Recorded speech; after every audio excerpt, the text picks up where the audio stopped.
Assalamualaikum warahmatullahi wabarakatuh. Baiklah, Ananda semuanya, hari ini kita akan mempelajari materi yaitu mengenai tata panggung. Nah, pada materi ini mungkin sebagian dari Ananda akan melakukan pembelajaran secara daring dan setengah dari Ananda akan melakukan pembelajaran secara luring. Nah, baiklah, jadi sekarang kita akan melanjutkan materi kita masih mengenai elemen komposisi tari, yaitu mengenai tata panggung.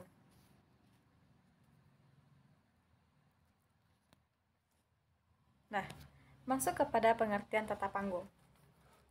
Tata panggung adalah penataan pentas untuk mendukung pergelaran tari. Tata pentas bukan hanya untuk kepentingan pencapaian efek artistik, namun juga berfungsi untuk membantu penciptaan semua suasana yang terkait dengan konsep tari. Nah, jadi intinya tata panggung itu merupakan untuk suatu pendukung pada sebuah pergelaran tari atau unsur yang mendukung untuk suatu pergelaran, suatu pertunjukan. Selanjutnya yaitu ada fungsi tata panggung. Panggung yang pertama yaitu panggung merupakan tempat sebuah pertunjukan. Panggung yang digunakan tentunya harus mampu menunjang penyajian tarian. Yang kedua yaitu memberi ruang kepada penari. Ruang adalah salah satu unsur pokok yang menentukan terwujudnya suatu gerak. Tata panggung yang dibuat untuk pertunjukan tari harus mampu memberikan keleluasaan gerakan para penari. Namun yang ketiga, memberi pandangan yang menarik.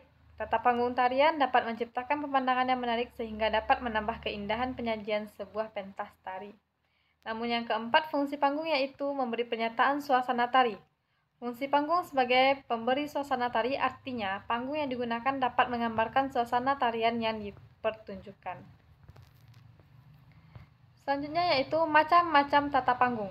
Yang pertama, panggung proscenium.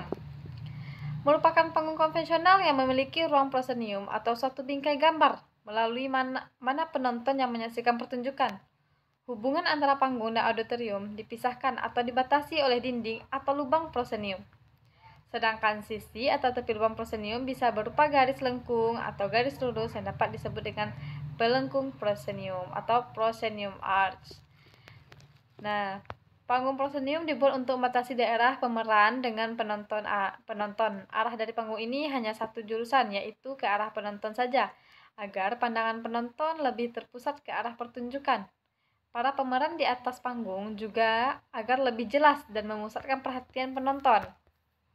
Nah, ini contoh dari panggung proscenium atau panggung yang biasa kita temukan pada di pertunjukan ya. Panggung yang sangat banyak sekali kita temukan. Ini namanya panggung proscenium. Anda dapat melihat pada slide Ibu. Ini contoh dari panggung proscenium. Yang kedua yaitu panggung portable. Panggung portable yaitu panggung tanpa layar muka dan dapat dibuat di dalam maupun di luar gedung dengan mempergunakan panggung, podium, platform yang dipasang dengan kokoh di atas kuda-kuda. Sebagai tempat penonton biasanya mempergunakan kursi lipat. Adegan-adegan dapat diakhiri dengan mematikan lampu atau blackout sebagai pengganti layar depan. Dengan kata lain bahwa panggung portable yaitu panggung yang dibuat secara tidak permanen. Nah, Anda semuanya dapat melihat pada gambar Ibu. Ini contoh dari panggung portable. Panggung yang sering Anda lihat pada acara-acara di televisi atau acara-acara yang ada di lingkungan kita sekitar. Selanjutnya yaitu ada panggung arena. Panggung arena merupakan bentuk panggung yang paling sederhana dibandingkan dengan bentuk-bentuk panggung yang lainnya. Panggung ini dapat dibuat di dalam maupun di luar gedung, asal dapat dipergunakan secara memadai. Kursi-kursi penonton diatur sedemikian rupa sehingga tempat panggung berada di tengah dan antara deretan kursi ada lorong untuk masuk dan keluar pemain atau penari menurut kebutuhan pertunjukan tersebut. Papan penyangga atau peninggi ditempatkan di belakang masing-masing deret kursi, sehingga kursi deretan belakang dapat melihat dengan baik tanpa terhalang penonton di mukanya. Sebagai pengganti layar, pada akhir pertunjukan atau pergantian babak dapat digunakan dengan cara mematikan lampu atau dinamakan blackout. Perlengkapan tata lampu dapat dibuat tiang-tiang tersendiri dan penempatannya harus tidak mengganggu pandangan penonton. Nah, pada gambar dapat Anda lihat kan, panggung arena tapal kuda adalah panggung di mana separuh bagian pentas atau panggung masuk sebagai penonton sehingga membentuk lingkaran tapal kuda. Ini contohnya ya Nanda. Biasanya kita di sirkus-sirkus sering melihat panggung seperti ini. Sebuah panggung arena tapal kuda. Ini contoh pada gambar ibu. Selanjutnya yaitu ada panggung arena 3/4. Berarti 3/4 dari panggung masuk ke arah penonton, atau dengan kata lain penonton dapat menyaksikan pementasan dari 3 sisi atau arah penjuru panggung. Panggung arena 3/4 biasanya berupa pentas arena bentuk U. Nah, ini contoh dari denah panggung arena bentuk U ya. Nah, ini contohnya bisa Anda lihat pada ketika model-model lagi berjalan. Lagi catwalk, itu menggunakan panggung arena U.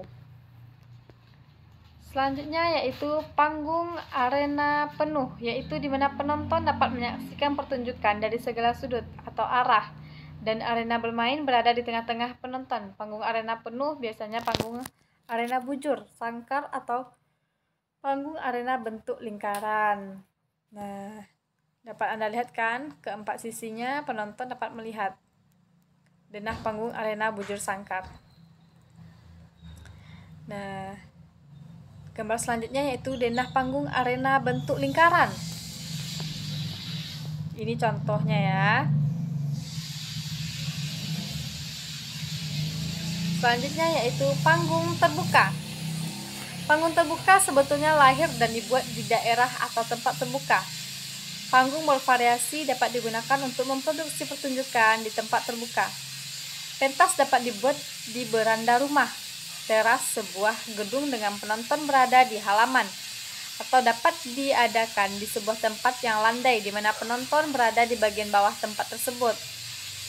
Panggung terbuka atau permanen, open air stage, yang cukup populer di Indonesia antara lain adalah panggung terbuka di Candi Prambanan.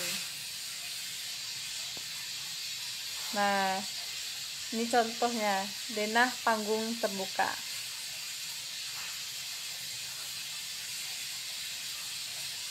Selanjutnya yaitu ada panggung kereta. Panggung kereta disebut juga dengan panggung keliling dan digunakan untuk mempertunjukkan karya-karya teater dari satu tempat ke tempat lain dengan menggunakan panggung yang dibuat di atas kereta.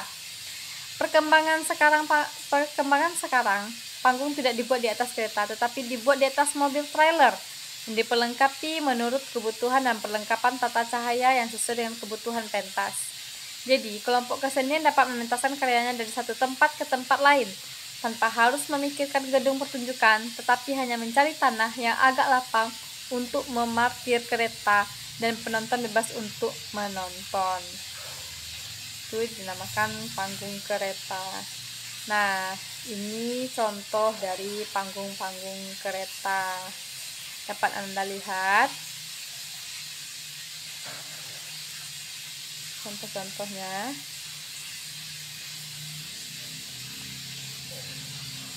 Selanjutnya yaitu pokok persyaratan set panggung atau pentas. Set panggung atau pentas scenery yaitu penampilan visual lingkaran sekitar gerak laku pemeran dalam sebuah lakon.